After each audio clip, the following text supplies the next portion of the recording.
இயேசு கிறிஸ்துவின் நாமத்தில் வாழ்த்துக்களை தெரிவித்துக் கொள்கிறேன்.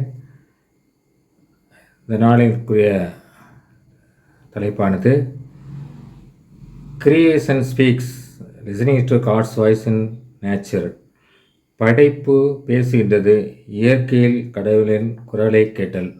இதுதான் இந்த வாரத்துக்கான தலைப்பு.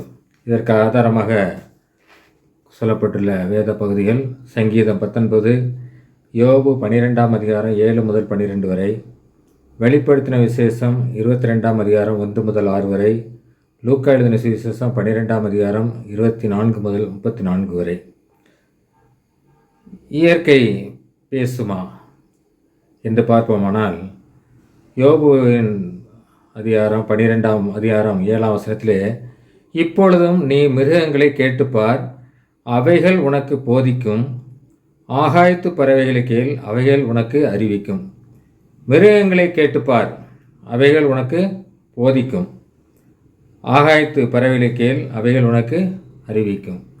அப்படியானால் இயற்கை நம்மோடு கூட பேசுகிறது என்பதை நாம் இந்த வசனத்தின் மூலமாக அறிந்து கொள்ளலாம். மிருகங்களை கேட்டுப்பார், அவைகள் உனக்கு போதிக்கும். இயற்கை பேசுமா, கடவுளின் படைப்பு பேசுமா என்று பார்த்தோம் என்றால்,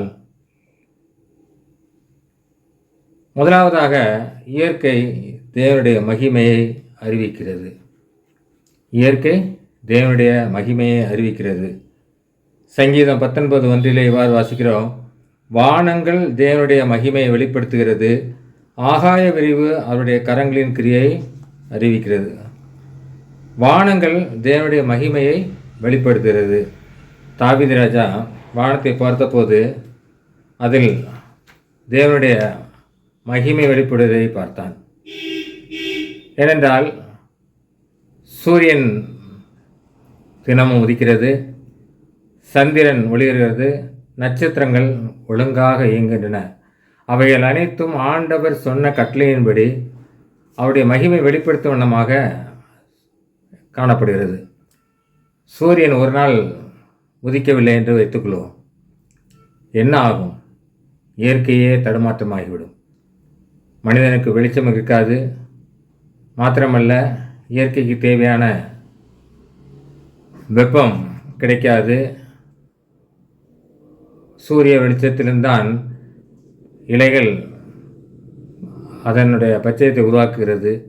இவைகள் எல்லாம் வேண்டுமென்றால் சூரியன் உதிக்க வேண்டும். அதை சூரியனில் பார்க்கும்போது ஆண்டவருடைய மகிமையை அங்கே நாம் காணலாம். ஆண்டவர் எவ்வளோ நேர்த்தியாக அதை படைத்திருக்கிறார், எதை அற்புதமாக படைத்திருக்கிறார். அது ஒழுங்காக கிழக்கில் தோன்றி மேற்கிலே மறைகிறது. அதே போல சூரியன் மறைந்தவுடனே சந்திரன் பூமிக்கு வெளிச்சத்தை கொடுக்கிறது. நட்சத்திரங்கள் அனைத்துமே அதனுடைய வரிசைகளிலே ஒழுங்காக இறங்குகிறது. இதையெல்லாம் பார்க்கும்போது ஆண்டவருடைய படைப்பின் மகிமையை நாம் அறிந்து கொள்ளலாம். இரண்டாவதாக, இயற்கை தேவனுடைய ஞானத்தை போதிக்கிறது. இயற்கை படைப்புகள், தேவனுடைய படைப்புகள் ஞானத்தை நமக்கு போதிக்கிறது. இதைத்தான் யோபு வாசிக்க கேட்ட யோபு 12:7-9 வசனங்களில் பார்க்கும்போது, மிருகங்களை கேட்டுப்பார், அவைகள் உனக்கு போதிக்கும். மிருகங்கள் நமக்கு போதிக்குமா? விலங்குகள் பேசுகிறதா? விலங்குகள் நம்மிடம் பேசுமா? பறவைகள் நமக்கு கற்பித்து கொடுக்குமா என்று நாம் பார்த்தோம் என்றால், நீதிமொழிகள் 6ஆம் அதிகாரம் 6ஆம் வசனத்தில் இவ்வாறு வாசிக்கிறோம், சோம்பேறியே நீ எறும்பினிடத்தில் போய் அதன் வழிகளை பார்த்து ஞானத்தை கற்றுக்கொள். சோம்பேறியே நீ எறும்பினிடத்தில் போய் அதன் வழிகளை பார்த்து ஞானத்தை கற்றுக்கொள். இந்த எறும்பானது உழைப்பதில் தீவிரமாக காணப்படும். அதற்கு தேவையான உணவை தேடி கண்டுபிடிக்கும். கண்டுபிடித்து உணவை திட்டமிட்ட வழியிலே கொண்டு வந்து அதனுடைய புத்துக்களாக சேர்த்து வைக்கும். எறும்பு எங்கேயாவது நீங்கள் மூமெண்ட் இல்லாமல் அப்படியே நிற்கிறத பார்க்கவே முடியாது. சுறுசுறுப்பாக இருக்கும், எப்பொழுதும் சுறுசுறுப்பாக இருக்கும். அதனுடைய ஒரு வழி அடைக்கப்பட்டால் உடனடியாக அதனுடைய கம்யூனிகேஷன் பின்னாடி இருக்கிற எறும்பு இருக்கலாம் சென்று சேரும். மாத்திரமல்ல, அதனுடைய உணவை கண்டுபிடித்து விட்டால் மற்ற எறும்புகளுக்கு உடனடியாக சொல்லி அந்த உணவை எப்படி தன்னுடைய புற்று கொண்டு போகலாம் என்று திட்டமிடும். மாத்திரமல்ல, அது மழைக்காலத்திற்காக சேகரித்து வைக்கக்கூடிய ஒரு உயிரினம். நாமும் கூட இந்த நாட்களிலே சோம்பேறியாக இருக்காமல் இந்த எறும்பினிடத்திலிருந்து நாம் சுறுசுறுப்பை கற்றுக்கொள்ள வேண்டும். எப்படி சுறுசுறுப்பாக வேலை செய்வது, எப்படி அதை திட்டமிடுவது, எப்படி பணத்தை சேமித்து வைப்பது, நம்ம வருங்காலத்தை எப்படியெல்லாம் செய்யலாம் என்று திட்டமிடுவது, இதையெல்லாம் நாம் எறும்பினிடத்திலிருந்து கற்றுக்கொள்ள வேண்டும். எறும்பு மிருகங்களை கேட்டுப்பார், அவைகள் உனக்கு போதிக்கும் என்ற வசனத்தின்படி இந்த எறும்பானது நமக்கு 3 காரியங்களைத்தான் போதிக்கிறது. ஒன்று, உழைக்கிறது, சுறுசுறுப்பாக உழைக்கிறது. பின்னர் கண்டுபிடித்த உணவை திட்டமிட்டு ஒரு எறும்பால் கொண்டு போக முடியவில்லை என்றால் நீங்கள் பார்த்தீங்கன்னா 2-3 எறும்புகள் சேர்த்து எடுத்து செல்லும். அதை நீங்கள் பார்க்கலாம். மாத்திரமல்ல, அதை சேர்த்து கொண்டு போய் வைத்து இன்றைக்கு உணவு கிடைத்து விட்டது, இதை சாப்பிட்டு அப்படியே சந்தோஷமாக இருப்போம் என்று அதை நினைப்பதில்லை. மாறாக அவைகள் அதை சேமித்து வைக்கிறது, மழைக்காலத்திற்கு சேமித்து வைக்கிறது. ரெண்டாவதாக லூக்கா 12:24 நாம் இவ்வாறு வாசிக்கிறோம். காகங்களை கவனித்து பாருங்கள், அவைகள் விதைக்கிறதும் இல்லை, அறுக்கிறதும் இல்லை, அவைகளுக்கு பண்டக சாலையும் இல்லை, களஞ்சியங்களும் இல்லை, இல்லாவிட்டாலும் அவைகளை தேவன் விலை போட்டுகிறார். இந்த வசனத்திலே நாம் காகங்களை கவனித்து பார்க்க சொல்கிறார். திருமறையிலே 3 காரியங்களை கவனித்து பாருங்கள் என்று நாம் வாசிக்கலாம். முதலாவதாக லூக்கா 12:27 காட்டு புஷ்பங்களை கவனித்து பாருங்கள், காட்டு புஷ்பங்கள் எப்படி வளர்கிறது என்று கவனித்து பாருங்கள் என்று நாம் வாசிக்கிறோம். காட்டு புஷ்பங்கள் எப்படி வளர்கிறது என்று கவனித்து பார்க்க சொல்லியிருக்கிறார். இரண்டாவதாக எபிரேயர் 3:3 அதிகாரம் 1ஆம் வசனத்தின் பின்பகுதியிலே பிரதான ஆசாரியராக இருக்கிற கிறிஸ்து இயேசுவை கவனித்து பாருங்கள். மூன்றாவதாக லூக்கா 12:24 காகங்களை கவனித்து பாருங்கள்.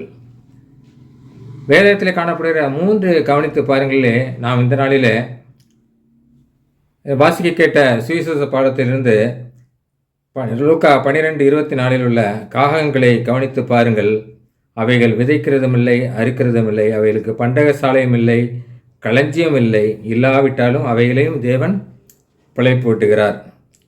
ஆண்டவருடைய படைப்பில் எத்தனையோ பறவைகள் இருக்கின்றன. ஆண்டவருடைய படைப்புகள் ஆயிரக்கணக்கான பறவைகளை ஆண்டவர் படைத்தார்.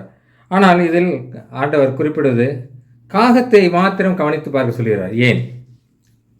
எத்தனையோ பறவைகள் இருக்கிறது, ஆனால் காகத்தை மாத்திரம் பார்க்க சொல்கிறார். ஆனால் இந்த காகத்தை குறித்து வேதத்திலே பாசித்தம் என்றால் லேவியராகம் 11:15 அருவறுக்கப்படத்தக்கக்கூடிய பறவைகளில் ஒன்று சகலவித காகங்களும் என்று குறிப்பிடப்பட்டுள்ளது. லேவியராகமம் 11:12 நாம் வாசித்தோம் என்றால் 15 வரைக்கும் வாசித்தோம் என்றால் பறவைகளிலே அருவறுக்க வேண்டியது காகங்கள். ஏன் காகங்களை அருவறுக்க வேண்டும் என்ற லேவியராகத்திலே மோசே குறிப்பிட்டு எழுதுகிறார் என்றால், இந்த காகமானது தான் வேட்டையாடி உணவை கொன்று உண்ணாது. அதற்கு பதிலாக ஒரு செத்துப்போன இறந்து கிடக்கிற உயிரினங்களை அது சாப்பிடக்கூடியது. இறந்து போனதை தொடுகிற எவனும் சபிக்கப்பட்டவன், சாபத்தானவன் என்று நாம் வேதத்தில் வாசிக்கிறோம். அப்படியானால் இந்த காகத்தை தொடுகிற யாரும் தீட்டுக்குள்ளாக உள்ளாக்கப்படுகிறார்கள். ரெண்டாவதாக, இந்த காகமானது மிகுந்த அருவருப்பு உள்ளது என்று நாம் வாசித்தோம். வேதத்திலே காணப்படுகிற இன்னொரு பறவை புறாவானது பரிசுத்த ஆவிக்கு இணையாக கூறப்பட்டுள்ளது. லூக்கா 3ஆம் அதிகாரம் 22ஆம் வசனத்திலே பரிசுத்த ஆவியானவர் ரூபம் கொண்டு புறாவை போல் அவர் மேல் இறங்கினார். இயேசு கிறிஸ்து யோர்தான் நதியிலே ஞானஸ்நானம் பெற்று கரையேறுகிற போது தூய ஆவியானவர் புறாவைப் போல் அவர் மேல் வந்து இறங்கினார் என்று நாம் வாசிக்கிறோம். அப்படியானால் புறாவானது ஒரு பரிசுத்தத்துக்கு அடையாளமாக கூறப்பட்டுள்ளது. கழுகு ஆனது புது பலனுக்கு அடையாளமாக காணப்படுகிறது.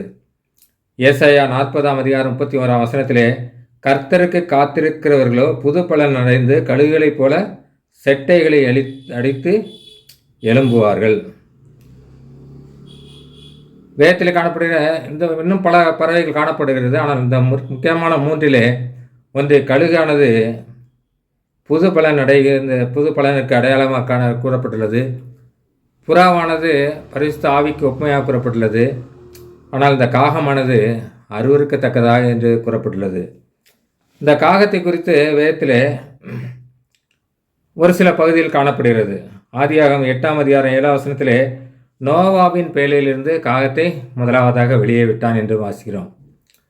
நோவா பேழையில் ஆண்டவர் அவனை உள்ளே வைத்து பூட்டிய உடனே 40 நாள் பெருமழை பொழிந்து வெள்ளம் வந்து சகல உயிரினங்களையும் மனிதர்களையும் அழித்து போட்ட பொழுது பின்பு ஆண்டவர் வெள்ளத்தை வற்றி கொண்டே செல்லும்போது அங்கே வெள்ளம் வற்றிவிட்டதா என்பதை பார்ப்பதற்காக நோவா பேழையிலிருந்து காகத்தை திறந்து விட்டான். இரண்டாவதாக 1 ராஜாக்கள் 17:4 வசனங்களை பார்க்கும் என்றால் எலியா தீர்க்கதரிசிக்கு உணவை கொண்டு போய் கொடுப்பதற்காக அங்கே காகம் பயன்படுத்தப்பட்டது. இறைச்சியை கொண்டு போய் கொடுத்தது. இந்த காகத்தை குறித்து பார்க்கும்போது ஆண்டவர் இப்படிப்பட்ட காகத்தை கவனித்து பார்க்க ஏன் சொன்னார்? ஒரு அருவருப்பான காகத்தை ஏன் கவனித்து பார்க்க சொன்னார் என்றால், காகத்திடம் ஒரு சில நல்ல குணங்கள் காணப்படுகிறது. அவைகள் எப்பொழுதுமே ஒற்றுமையாக வாழும். நீங்கள் எங்கே பார்த்தாலும் காகம் கூட்டமாக காணப்படும். இந்த கூட்டமாக காணப்படுவது எதற்கு ஒப்புமையாக உள்ளதென்றால், எபிரேயர் 13:1 சகோதர சிநேகம் நிலைத்திருக்க கடவுது என்று நாம் வாசிக்கிறோம். அப்படியானால் சகோதர சிநேகம், பாசம் என்பதை இந்த காகத்தின் மூலமாக நாம் அதிலிருந்து கற்றுக்கொள்ளலாம். இரண்டாவதாக அது பகிர்ந்து உண்ணக்கூடிய ஒரு குணாதிசயத்தை கொண்டது. காகமானது ஒரு இடத்துல அதனுடைய உணவை கண்டுபிடித்து விட்டால் உடனடியாக மற்ற காகங்களெல்லாம் அழைத்து நீங்கள் பார்த்தீங்களா தெரியும், ஒரு இடத்துல ஏதாவது விலங்கினமோ உயிரினமோ இறந்து கிடந்தால் காகம் என்று கா என்று கத்தி எல்லாவற்றையும் கூப்பிட்டு அது சேர்ந்து உண்ணும். கலாத்தியர் 6:2 ஒருவருக்கொருவர் உதவி செய்யுங்கள் என்று ஆண்டவர் நம்மை குறித்து சொல்லியிருக்கிறார். இதை காகங்கள் ஏற்கனவே செய்து கொண்டிருக்கின்றன. மூன்றாவதாக காகங்கள் எப்பொழுதும் எச்சரிக்கையாகவும் விழிப்புடனே இருக்கும். நீங்கள் காகத்து ஒரு இடத்துல நிற்குதுன்னா பக்கத்தில் போனீங்கன்னா உடனே டக்குன்னு பறந்துடும். மத்திய 26:41 விழித்திருந்து ஜெபம் பண்ணுங்கள் என்று ஆண்டவர் சொன்னதை இந்த காகங்கள் ஏற்கனவே விழிப்போடு காணப்படுகிறது. ரெண்டாவது, தன் குஞ்சுகளுக்கு அது உணவளிக்கும், தன் குஞ்சுகளை பாதுகாக்கக்கூடியது. சங்கீதம் 103:13 தன் பிள்ளைகள் மேல் இறங்குகிறது போல கர்த்தர் தமக்கு பயப்படுகிறவர்கள் மேல் இறங்குகிறார். தன் பிள்ளைகள் மேல் இறங்குறது போல கர்த்தர் ஆண்டவருக்கு பயப்படுகிறவர்கள் இறங்குகிறார். இந்த காகமானது தான் முட்டையிட்டு பொரித்த குஞ்சுகளுக்கு உணவளிக்கக்கூடியது. நாம் ஏற்கனவே பார்த்தது போல காகம் இணைந்து வாழும் உள்ளம் கொண்டது. எப்பொழுதுமே அது கூட்டமாகவே காணப்படும் என்று நாம் பார்த்தோம். மனிதனின் கலாச்சாரம் பழக்கவர்கள் இப்பொழுது மாறிக்கொண்டே இருக்கிறது. ஒரு காலத்தில் ஒரு லீவ் அப்படின்னா தாத்தா பாட்டியை பார்க்குறதுக்காக சொந்தக்காரங்க வீட்டுக்கெல்லாம் போவோம், எல்லாரையும் பார்த்து பேசுவோம். ஆனால் இப்பொழுது எப்படி இருக்கிறது? அப்படியே நாம் தாத்தா பாட்டி வீட்டுக்குள்ள இருக்க, உறவினர் வீட்டுக்கு போனால் கூட ஆளாளுக்கு ஒரு மொபைல் எடுத்து வச்சுட்டு மொபைலில் கேம் விளையாடுறோம். நான்லாம் சிறுவனாக இருந்தபோது விளையாடுறது என்றால் சாயங்காலம் ஸ்கூல் முடிச்சுட்டு வந்த பிறகு சாயங்காலம் ரோட்டில் எல்லா பிள்ளைங்களோடு சேர்ந்து விளையாடுவோம். ஒரு அன்பை வெளிப்படுத்தி விளையாடுவோம். ஆனால் இப்பொழுது எல்லாருமே தனித்தனி மொபைலில் வச்சுட்டு, இல்லை தனித்தனி லேப்டாப் வச்சுட்டு, அவங்க வசதிக்கு தகுந்த மாதிரி வச்சுக்கிட்டு அதில் என்ன பண்ணுறோம்? கேம் விளையாடுறோம். இது கலாச்சார மாற்றம். நம்முடைய பழக்க வழக்கங்கள் மாறுகிறது. ஆனால் காகத்தின் பழக்கம் இன்று வரை மாறவில்லை. ஆண்டவர் எப்படி படைத்தாரோ அதே குணாதிசயத்தோடு தான் காணப்படுகிறது. காகம் அடையாக்கும் போது கூட பெண் காகம் அடையாக்கும் போது ஆண் காகம் அருகிலே இருந்து அதை பாதுகாத்து கொண்டே இருக்கும். காகம் இணைந்து வாழும், கூட்டமாக வாழும் தன்மை கொண்டது. இந்த காலத்தில் நாம் எப்படி இருக்கிறோம்? நம்ம உறவுகளோடு எப்படி ஐக்கியமாக இருக்கிறோம்? அக்கம் பக்கத்து வீட்டிலோடு எப்படி இணக்கமாக இருக்கிறோம்? சபையில் எப்படி இணக்கமாக இருக்கிறோம் என்பதை நாம் இந்த காகத்திலிருந்து கற்றுக்கொள்ள வேண்டும். அதனால தான் ஆண்டவர் என்ன சொல்கிறார்? காகங்களை கவனித்து பாருங்கள். காகங்களை கவனித்து பாருங்கள் என்றால் காகத்தை பார்ப்பதல்ல, காகத்தில் காணப்படக்கூடிய குணாதிசயங்களை கவனித்து பார்க்க வேண்டும். இரண்டாவதாக, காகம் பரந்த மனப்பான்மை கொண்டது. காகம் பரந்த மனப்பான்மை என்றால் ஏற்கனவே சொன்னது போல ஒரு உணவை கண்டால் உடன் இருக்கும் அனைத்து காகங்களையும் கூப்பிட்டு எல்லோரும் சமமாக முன்ன வேண்டும் என்ற குணம் உண்டு. இன்னொரு குணம் என்ன என்றால், குயிலுக்கு கூடு கட்ட தெரியாது. அதனால் என்ன பண்ணும், குயில் காகத்தின் கூடில் முட்டை போட்டு போயிடும். அந்த முட்டை குயில் முட்டை என்று தெரிந்தால் கூட காகம் என்ன பண்ணும், அதை உடைத்து தள்ளிவிடாமல் அதையும் வைத்து அடைகாக்கும். அடைகாத்து குஞ்சு பொறிச்சது பிறகு கூட இது நம்ம இனத்து குஞ்சு இல்லை அப்படின்னு தெரிஞ்சால் கூட அதை விரட்டி விடாமல் தன் குஞ்சுகளுக்கு உணவளிப்பது போல அந்த குயில் குஞ்சுகளுக்கும் அது இறக்கையடித்து பறந்து செல்லும் வரைக்கும் உணவளிக்கக்கூடியது. அந்த பரந்த மனப்பான்மை காகங்களுக்கு இருக்கிறது. நம்மிடம் எப்படி இருக்கிறது? இந்த பரந்த மனப்பான்மை நம்மிடம் காணப்படுகிறதா என்பதை நாம் இன்னும் யோசித்து பார்க்க வேண்டும். அதனால தான் ஆண்டவர் என்ன சொல்கிறார்? இப்படிப்பட்ட குணாதிசயங்கள் காகத்திடம் இருக்கிறது, அதை கவனித்து பார்த்து அதன் மூலமாக நீங்கள் கற்றுக்கொள்ளுங்கள் என்று சொல்கிறார். மூன்றாவதாக, காகம் தன் உறவுகளை மறக்காது. காகம் அடைகாத்து கொண்டிருக்கும்போது, பெண் காகம் அடைகாத்து கொண்டிருக்கும்போது ஆண் காகம் கூடவே இருந்து அதற்கு உணவளிக்கிறது. ஏன்னால் பெண் காகம் அடைகாத்து கொண்டிருக்கும்போது பறந்து செல்லாது, எனவே அதுக்கு உணவு கொண்டு கொடுக்கும். அந்த கூட்டை வேறு யாரும் நெருங்கிவிடக்கூடாது என்பதற்காக ஆண் காகம் அங்கே பக்கத்திலே பாதுகாப்போடு இருக்கும். மாத்திரமல்ல, அந்த ஆண் காகம் ஏதாவது எதிரி வரும்போது அது கூச்சலிடும்போது மற்ற காகங்கள் உறவு காகங்கள் எல்லாரும் அதற்கு உதவி செய்யும். நீங்கள் மரத்துலேருந்து ஒரு காக்கா கூட்டை பிரிக்கணும் அப்படின்னா லேசில் பிரிக்க முடியாது. நீங்கள் இந்த கிராமத்துங்களில் பார்த்தீங்கன்னா காக்கா முட்டையை எடுக்க போகிறேன்னு சொல்லி பசங்க சில பேர் என்ன பண்ணுவாங்க, மரத்து மேலே ஏறுவாங்க. ஆனால் அது காக்கா பார்த்துச்சுன்னா சுற்றி அந்த ஒரு காக்கா தான், அதாவது ஒரு ஃபேமிலி அப்படின்னா ஒரு ஆண்காகம் பெண்காகம் அடைகாத்து கொண்டு இருக்கிறது என்றால் ஆண்காகம் மட்டும்தான் அங்கே நம்மை விரட்ட வேண்டும். ஆனால் அதனுடைய சத்தத்தை கேட்டு மற்ற காகங்கள் அனைத்தும் நம்மை தாக்கக்கூடியதாக காணப்படுகிறது. இந்த உடன்பிறப்பு காகங்களும் எல்லா காகங்களும் அந்த இடத்துல உதவிக்காக இருக்கும். அது தன்னுடைய உறவுகளை மறக்காது. ஆனால் நாம் எப்படிப்பட்ட உறவுடன் காணப்படுகிறோம்? நாம் உறவுகளெல்லாம் மறந்து இந்த காலத்திலே உறவுகளை மறந்து இருக்கிறோம். அதற்கு சிறந்த எடுத்துக்காட்டு தான் முதியோர் இல்லங்களும் அநாத இல்லங்களும் ஆதரவற்றோர் இல்லங்களும்.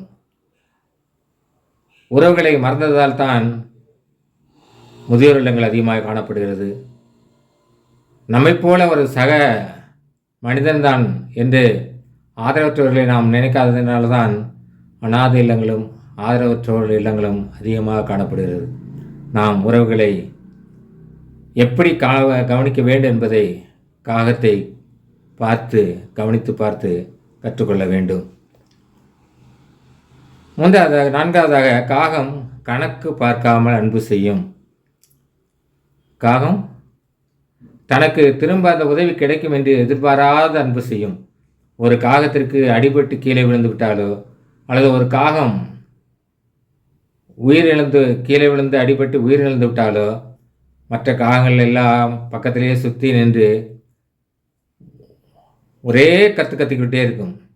அதை வரலாற்று ஆசிரியர்கள் இவ்வாறு சொல்கிறார்கள்: காகம் அழுது கொண்டே இருக்கிறது, தன் உயிரினம், தன்னோடு கூட சேர்ந்த ஒரு உயிரினம் இறந்து விட்டதே என்று அது அழுது கொண்டு இருக்கிறது என்று கூறுகிறார்கள்.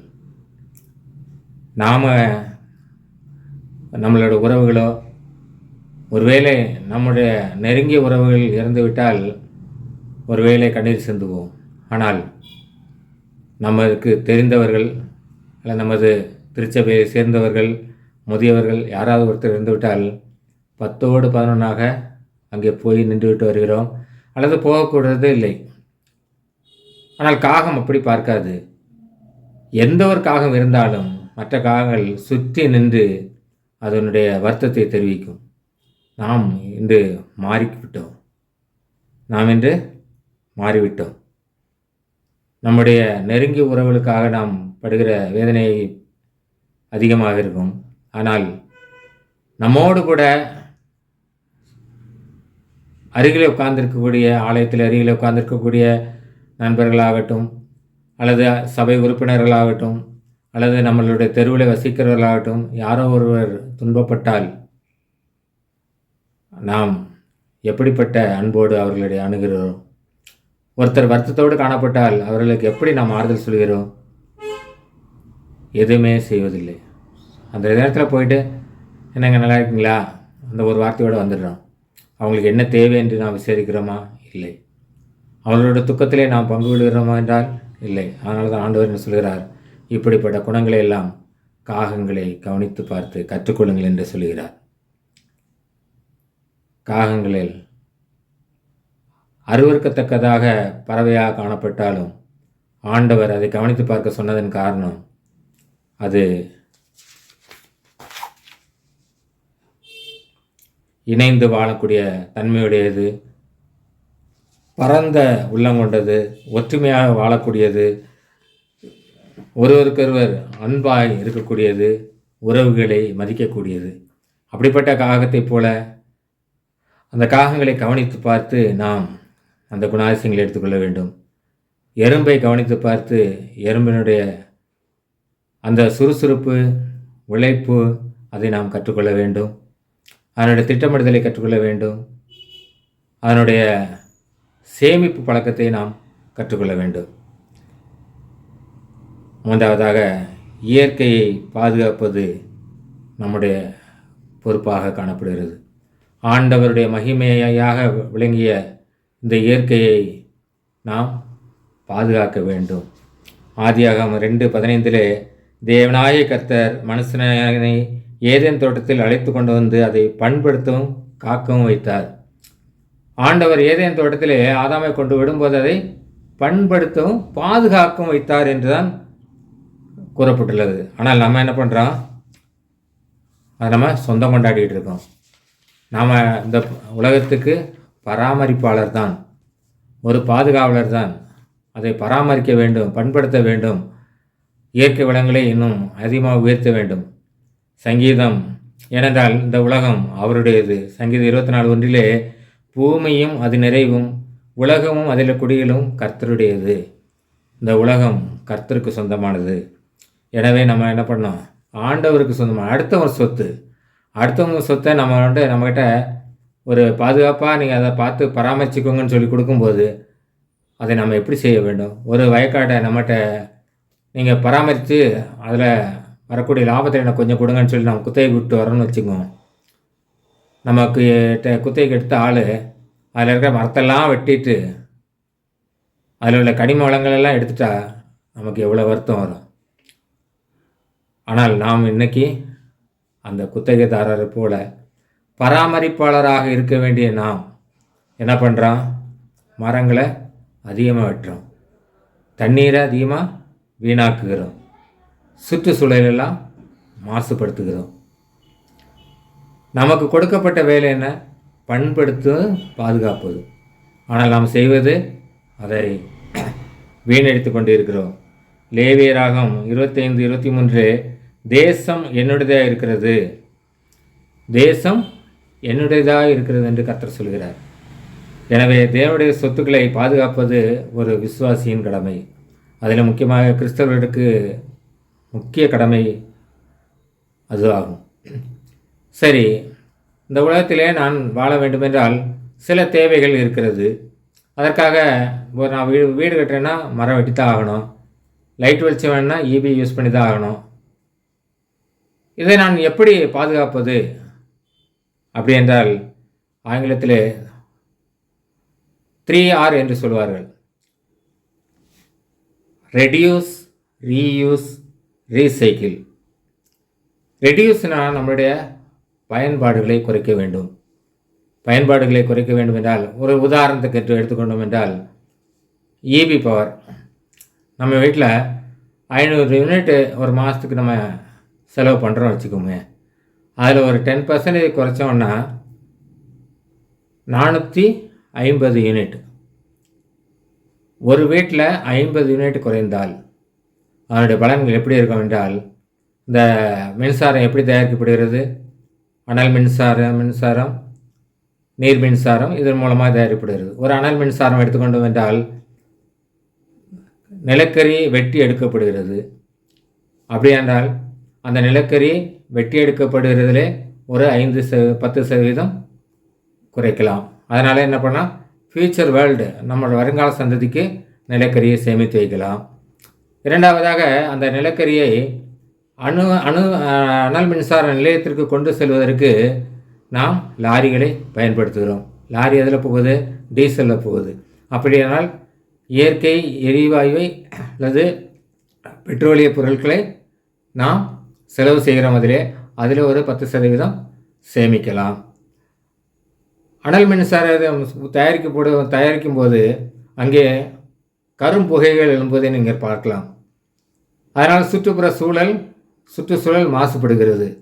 நாம் ஒரு வீட்டில் 10% நம்முடைய இபி பவரை குறைத்தோம் என்றால் அதன் மூலமாக 10% நிலக்கரி வெட்டி குறைகிறது, 10% டிரான்ஸ்போர்ட் டீசல் செலவு குறைகிறது, 10% சுற்றுச்சூழல் மாசுபடுவது குறைகிறது. இப்படி ஒவ்வொரு வீட்டிலும் 10% குறைத்தோம் என்றால் நாம் வருங்கால சந்ததிக்கு நிலக்கரியை மட்டுமல்ல கனிம வளங்களை நாம் சேமித்து வைக்கிறோம் என்று அர்த்தம்.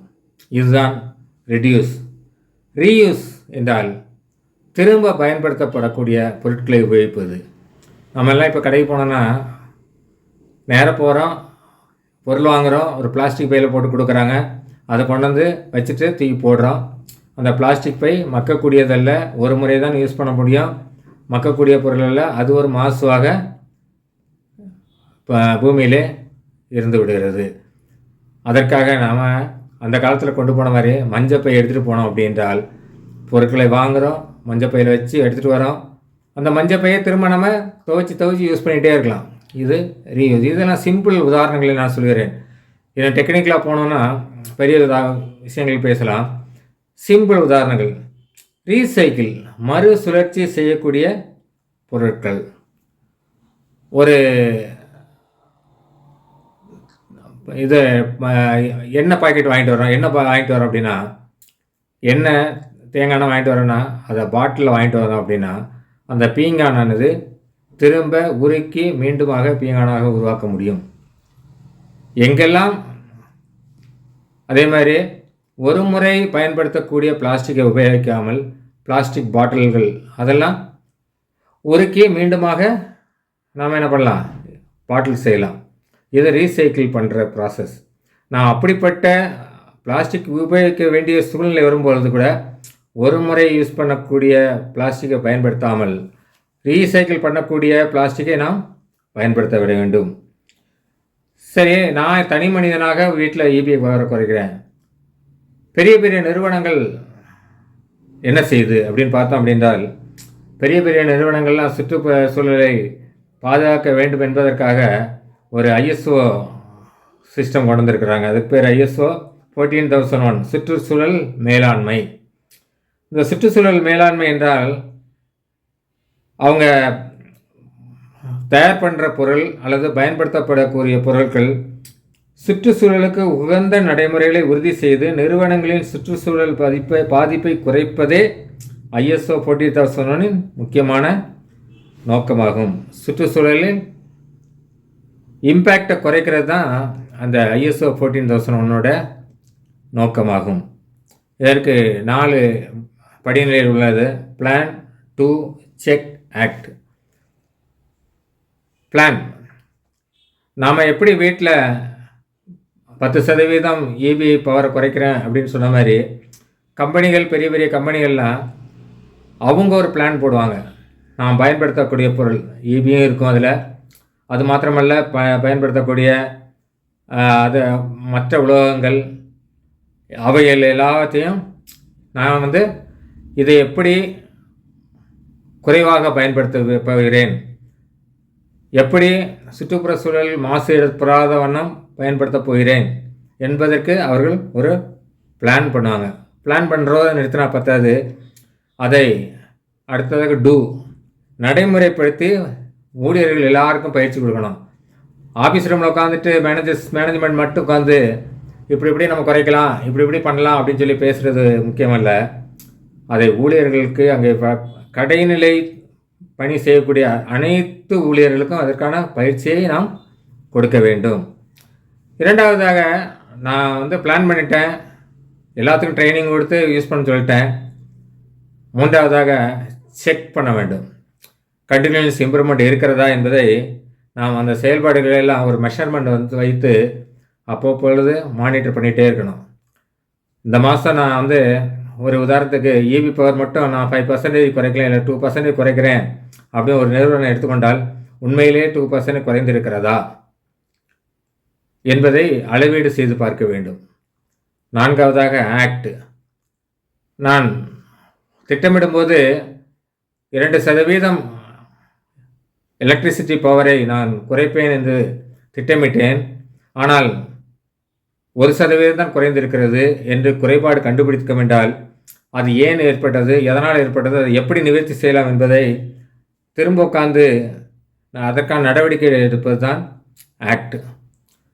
வீடுகளிலே நாம் 3 R யூஸ் பண்ணுறோம். Reduce, reuse, recycle. நிறுவனங்கள் அதுவும் அதே ரெடியூஸ் என்ற கோட்பாட்டை எடுத்துக்கொண்டு அதற்கான பிளான், டு, செக், ஆக்ட் இதைத்தான் அவர்கள் செய்கிறார்கள். இந்த ஞாயிறானது சுற்றுப்புற சூழல் ஞாயிறாக கொண்டாடப்படுகிறது. இந்த சுற்றுப்புற சூழல் ஞாயிற்றிலே ஆண்டவர் படைத்த படைப்புகள் நம்மிடம் எப்படி பேசுகிறது, ஆண்டவரிடம் எப்படி பேசுகிறது என்பதையெல்லாம் நாம் ஆராய்ந்து பார்க்க வேண்டிய கட்டாயத்தில் இருக்கிறோம். அதைத்தான் நாம் முதலாவதாக வாசித்தது, வானங்கள் தேவனுடைய மகிமையை வெளிப்படுத்துகிறது என்று வாசிக்கிறோம். ஆண்டவருடைய படைப்புகள் எல்லாம் தேவனுடைய மகிமையை வெளிப்படுத்தி பார்க்கலாம். நீங்கள் காலையிலே எழுந்திரிச்சோன்னு பார்த்தீங்கன்னா பறவைகள் அனைத்தும் ஆண்டவரை நோக்கி துதி பாடி கொண்டு தான் அது எழுந்திருக்கும். அதனுடைய வேலைகளை செய்வதற்கு முன்பதாக ஆண்டவர் செய்த மகத்துவமான கிரியைகளை நினைத்து ஆண்டவர் நன்றி செலுத்திவிட்டு செல்லும். இரண்டாவதாக, இயற்கை. முதலாவதாக இயற்கை ஆண்டவருக்கு மகிமை செலுத்துகிறது. இரண்டாவதாக, இயற்கை மனிதனுக்கு ஞானத்தை கற்றுக் கொடுக்கிறது, அதனிடமுள்ள நல்ல குணங்களை கற்றுக் கொடுக்கிறது. அதைத்தான் நாம் உதாரணமாக எறும்பையும் காகத்தையும் பார்த்தோம். எறும்பிடமிருந்து உழைத்தல், திட்டமிடுதல், சேமிப்பை கற்றுக்கொள்ள ஆண்டவர் சொல்லியிருக்கிறார். காகங்களிடமிருந்து பல நற்குணங்கள், அது சேர்ந்து வாழக்கூடியது, பகிர்ந்து உண்ணக்கூடியது, அன்பு செலுத்தக்கூடியது, உறவுகளை மதிக்கக்கூடியது, உறவுகள் மேல் பாசம் காட்டக்கூடியது, பரந்த மனம் உடையது என்பதை நாம் காகத்தை கவனித்து பார்க்கிறதிலிருந்து கற்றுக்கொள்ளலாம். மூன்றாவதாக, இயற்கையை, இப்படிப்பட்ட இயற்கையை பாதுகாப்பது ஒவ்வொரு கிறிஸ்தவனின் கடமையாகும், ஒவ்வொரு தனி மனிதனின் கடமையாகும். அதில் கிறிஸ்தவர்களின் பங்கு அதிகம் இருக்க வேண்டும். ஏனென்றால் ஆண்டவர் படைத்த படைப்பை நம்மிடம்தான் கொடுத்திருக்கிறார், அதை பண்படுத்தவும் பாதுகாக்கவும் கொடுத்திருக்கிறார். இந்த பராமரிக்க கொடுத்த பூமியை பாதுகாப்பது நம்முடைய முக்கியமான கடமையில் ஒன்றாக நினைத்து நாம் இதை செயல்படுத்த வேண்டும். எனவே இந்த என்விரான்மெண்ட் சண்டேயில் நாம் தேவனுடைய சத்தத்தை கேட்போம். அவர் படைத்த உலகத்தை நேசிப்போம், பாதுகாப்போம். கர்த்தர் தாமே நம் அனைவரையும் ஆசீர்வதிப்பாராக. ஆமென்.